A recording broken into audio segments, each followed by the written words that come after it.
Oh, yung ano ko, Gana. utang ko sa'yo, 5,000. Ayos.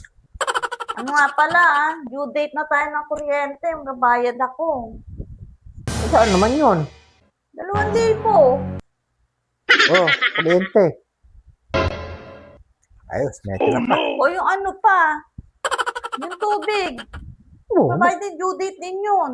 magkano naman yun? 1,000. Oh, hindi mo. Tapos mamalengke pa ako, wala na laman yung ano, rep. Wala na tayong ano dyan, Saan bigas. naman yun? Kahit 2,000, pwede na yun. Oh, tira. Darating pa yung ano ko, parcel ko. 800.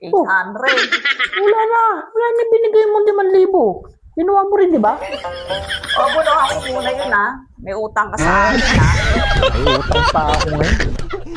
Ano naman to?